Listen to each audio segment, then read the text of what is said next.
अपनी। और क्या नहीं, अब आप फिजूल खर्ची में खर्च कर लो। सही बात, ध्यान करना। हाँ। और आपके माँ बाप एक एक रुपए के लिए तरसे, सही बात। तो फिर आपके कमाने का क्या फायदा? कमाने जीने का फायदा नहीं है भाई। तुम्हारी जिंदगी मतलब ये लगा लो, बचपन से माता पिता ने इतना कर रखा है बच्चों के लिए। क्या हुई बहू, जब बहू बन के आई, मान लिया लड़के के साथ उसकी बाप, जब ससुर तभी तो बेटी मानेगा। सही बात। तो बाप मानोगे बरोबर, एकदम 16 ने 7 बात अंकल। जब उसे बाप मानोगे तब तो वो मानेगा। अब अपने माँ बाप को कितना प्यार करते हो? उतना ही अगर अपना मानोगे। जब पति के माँ बाप को जो है अपना माँ बाप मानोगे, ये घर छोड़ के तो गई हो ना दूसरे घर में।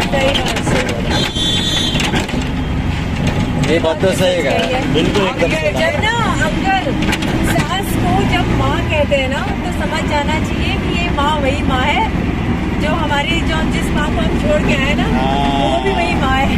और क्या, यही समझना चाहिए।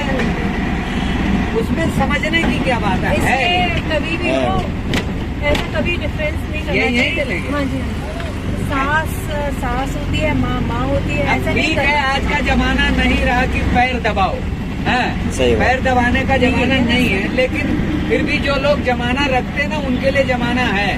बिल्कुल। और ऐसा भी नहीं कि अरे इक्वल बराबर वाला होना चाहिए। ऐसा भी नहीं कि जैसे कभी वाइफ का भी तो पैर दर्द करेगा, जैसे कभी मर्द भी दबा दे, वो चीज भी सही है।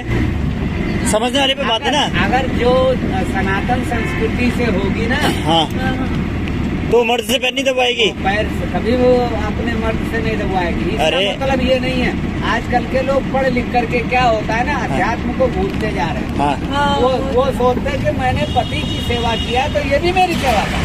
जैसे आपने जो बात कहा, ये शास्त्र संगत तो बात है। मेन मतलब ये है कि शास्त्र संगत बात तब हो सकती है जब पत्नी कमजोर है, कोई चीज के उसको रोग हो गया, हाँ, वो असहाय अवस्था में और कोई उसकी मदद करने वाला नहीं है, हाँ, तो आपसी सहमत से वो कर सकता है। अच्छा। लेकिन अगर धर्म के अनुकूल कहा जाए, धर्म के अनुकूल मतलब औरत को ही मर्द के पैर दबाने चाहिए और सेवा करनी चाहिए। हाँ, सेवा ऐसा है, उसको अपना परमेश्वर मानना चाहिए। तो आपको क्या लगता है ये धर्म सही कह रहा है? बिल्कुल सही कह रहा है। ऐसा आप ध्यान देना, ये जस्ट ये बता। सुनो, अगर परमेश्वर मानोगे हाँ, तो पति कष्ट नहीं देगा।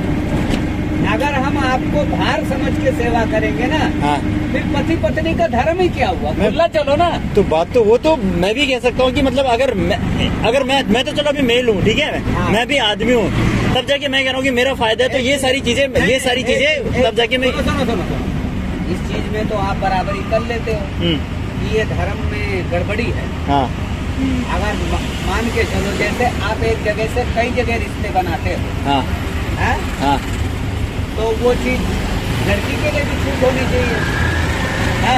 हाँ, वो चीज लड़की के, उसको क्यों बुरा मानते हो? उसको क्यों बुरा मानते हो भाई? आप जो मर्जी करो, इसके लिए आपको छूट है क्योंकि आप मनमाने हो। क्यों छूट? बिल्कुल छूट नहीं है भाई, मैं तो अभी भी कहता हूँ बिल्कुल छूट नहीं है। कल के दिन अगर हम भी रिलेशनशिप में आएंगे, अगर हमारी तरफ से भी कोई चूक हो जाता है ना, तो हम भी उतने ही गुनाहगार होंगे जितना आपकी एक औरत होती है। हमारे आपके मानने न मानने से ऐसा कुछ नहीं होता। देखो, जो हमारे सनातन संस्कृति की जो अंकल जी, समाज किससे बना है? आप और हम जैसे लोगों से ही तो बना है। सुनो, नहीं, आजकल से हमारे जैसे लोगों ने नहीं बना। कौन थे वो? महात्मा थे कोई? बिल्कुल महात्मा थे। वो महात्मा क्यों बने? सुनो, सनातन क्यों बताए? क्योंकि वो नीतिपूर्ण चले ना। अरे अंकल, मैं बताऊं, कोई भी आपका धर्म होता है ना, हर धर्म में खूबियां भी होती है, खामियां भी होती है, लेकिन उसको एक्सेप्ट करने वाली बात होती है। चाहे वो हिंदू हो, ईसाई हो, मुस्लिम हो, सिख हो, हर धर्म में होंगी अच्छाइयाँ बुराइयाँ। जब आप धर्म को मानोगे, लेकिन हम बुराइयों को एक्सेप्ट नहीं करते ना अपने धर्म की। बात ये है, हिंदू हम भी हैं। सुनो, ऐसी बात नहीं, बुराई है ही नहीं, वो धर्म ही नहीं है जिसमें बुराई हो ना। मुसलमान लोगों में आपको जो बुर्खा प्रथा है, अच्छी बात है। वो लड़कियों को इतना बात के रखते हैं, सही बात है वो। देखो, वो ठीक है, वो तब का जमाना था, वो लोग पौराणिक हिसाब से नहीं चल रहे। हाँ, तो सनातन क्या है? सनातन भी तो पुराना है।